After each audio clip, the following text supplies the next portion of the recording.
गौरी गणपतीसाठी जरा खरेदी चालली होती, तर म्हटलं की जाता जाता साड्या पण घ्याव्यात, तेवढंच सासूबाईंना नाजी सासूला खुश करून टाकावं म्हणून साड्या बघितल्या बरं का, पण आवडली एक पण नाही. म्हणून मग इकडं बघा, जाता जाता म्हटलं आता कारभाऱ्यांना बाहेरच खाऊन जाऊ म्हणून छोले भटुरे आणि राजमा घेतलं. आपण आणि हेल्दी खात नाही. त्यानंतर मग बघा 100 रुपयाचा गॉगल लावला आणि गावाला जाण्यासाठी निघालो, तर जाता जाता 50 रुपयाचं पेट्रोल पण टाकलं बरं का. पुण्यातून बाहेर पडत नाही तोपर्यंत ह्या पावसाचं खेळ चालू झालं बरं का. 5 मिनिटं पडायचा, 5 मिनिटं थांबायचा, 5 मिनिटं पडायचा, 5 मिनिटं थांबायचा.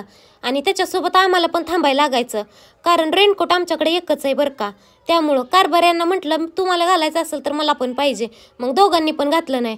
इकडं रडून रडून कारभाऱ्यांकडून पेरू घेतला. त्यानंतर फलटणमध्ये थांबलो, साड्या घेतल्या तिथं बरं का. आणि जाता जाता भजी पण खाल्ली, कढीन भजी. तर कढी लईच वाईस देतात बरं का, एकाच गोटाची एकच भजं बसन त्यात एवढीच कढी. तर कढीवाल्यांना विनंती आहे जरा कढीची क्वांटिटी वाढवा. तर ह्या सगळ्या साड्या घेतल्यात बरं का. एकूण 7 साड्या घेतल्या होत्या मी.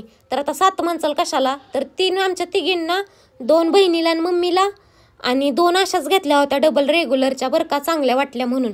अशा 7 साड्या घेतल्या होत्या, पण 3च दाखवते. तुम्हाला आवडल्या का मला कमेंट्समध्ये सांगा. तर आजच्यासाठी एवढंच होतं बरं का.